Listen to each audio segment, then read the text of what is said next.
Welcome to Black Girl Say Something, where this black girl has something to say. And on this episode, let's talk about high functioning depression and what that looks like in black women. I remember a while back I was in therapy, and while in therapy, you know how new therapists, they got to ask you all the standard questions. They do that scale to kind of see where you're at with like your PTSD, anxiety, depression, that whole trifecta. And I remember them asking me, the question is like, do you feel depressed? And it's like, yeah. And then they ask you some questions to kind of assess what happens when you're feeling depressed. And then I recognized, and I said jokingly, I really don't have time to actually feel depressed. What does that mean? And so as somebody who, like right now, it's super cold, I'm taking my vitamin D, I'm doing my walks, I'm taking my iron, because the seasonal depression is really trying to grab a hold on your girl. That winter solstice is really trying to, knock me off my game. But I said, just before recording this episode, I'm like, I know when I'm about to feel depressed, and I've said this before, I know when I'm about to feel it. And I think the biggest flex is identifying when you're about to feel it and saying, you know what, let me put these clothes away. Let me clean this room. Let me make sure I get up and do all of the things that I need to do. So when people say that they get depressed and they can't do all of their daily things, like get up and do just basic things, I do understand where they're coming from. The part that I don't understand is how they go without it for so long. No judgment here, okay?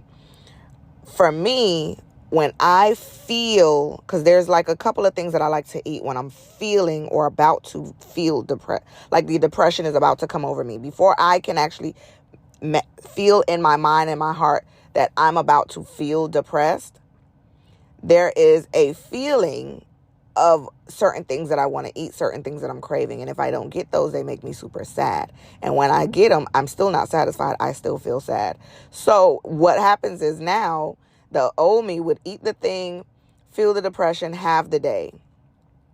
Essentially, it's like if I'm working while the kids are at school, there's no time to feel depressed. And by the time I'm done working, it's time to pick them up. There's no time to sit in the depression. And so I think that's what would make someone a high functioning depressed person, a high functioning depression, right? Because when are you going to have time? Yes, I feel it. Like nothing is bringing me joy. Things are not going the way that I would like them to. I'm one minor inconvenience from crying. I'm taking deep breaths the minute I feel an overwhelming piece of sadness.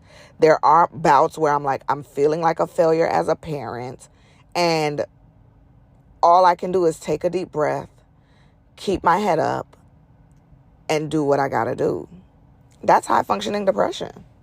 That really is. And it's like, there's no cure for that. I had seen a psychologist a while back, and even she was like, well, if we put you on medication, there's no guarantee that you won't still have these feelings because life happens. You're doing all the things to cope. You're working out. You're managing what you eat. You are doing a nighttime routine to ensure that you get adequate amounts of sleep.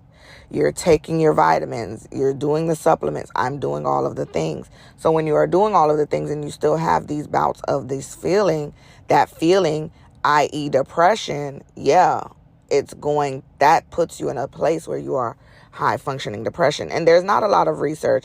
It's different for black women too, because as a black woman, you don't get the necessary time needed to feel. And so what do? You don't really want to talk to anybody about it because, again, even at the slightest mention of, hey, this is going on, oh, well, just keep the faith and just pray. That's cool. And I'll use this to say this. I'll use this moment right here to say this. And you heard it right here on Black Girl Say Something. There's so much going on in the world. And while it might not directly affect you, it still can indirectly have an effect on you. Turn the news off. Turn the social media down. And the reason I say that is because Like with everything that's going on with the wildfires, and I wrote a post about this on Facebook, it hit me so deeply, where it's like you have all of these fires and storms and all these different things that's going on. And I'm going to speak specifically on what's going on in California, LA with the fires. You have the fires going on and people are like, oh, well, they can get it's just things. At least they have their lives. There's people on crying about losing their homes. And you have people in the comments, well, at least you're okay. Do you not understand in order to be okay, you need the things? Things are necessary for life. So you tell somebody, well, at least you have your life. Life requires things. How can you live if you don't have a house? That's why when we have a homelessness crisis or whatever, right? People need basic necessities to live. They need their homes, the homes that they worked for, the homes where their memories are. They need somewhere to live. So let's utilize, a little wisdom during this time and not say things just because it sounds good, right? Like, it's just like when people are going through grief and you tell somebody, oh, well, grief takes time. It takes time. It doesn't. You just learn to live with the grief. You never outgrow the grief. The grief never outgrows you. You just learn to live with it. My stepdad has passed away in 2012. And every now and then, there'll be something. And that something, I have no idea what it would be. But it would be like, I wonder what he would do. I wish he was here so I could talk to him and tell him what's going on. I wish he was here so he could help me.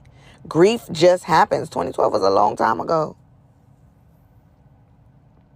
So, with that being said, find a support system. Keep going to therapy. Share with people what's going on. Write about it. Journal about it. I mean, I'm doing all of the things, y'all.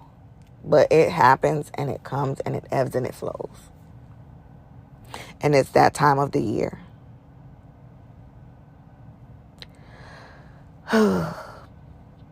I thank you for your support and tuning into Black Girl Say Something. Follow us on TikTok. Subscribe to us on YouTube. Like us on Facebook. Yeah, I'm old school. I'm an elder millennial at this point. So we're on Facebook. We have some subscriber only episodes, which I'm probably going to drop an episode right after this one. So go ahead and become a subscriber today. Your support is greatly appreciated. And as always, remember you can tune into Black Girl Say Something every Friday at 1 p.m. Eastern Standard Time because this Black girl has something to say. Thank you for listening.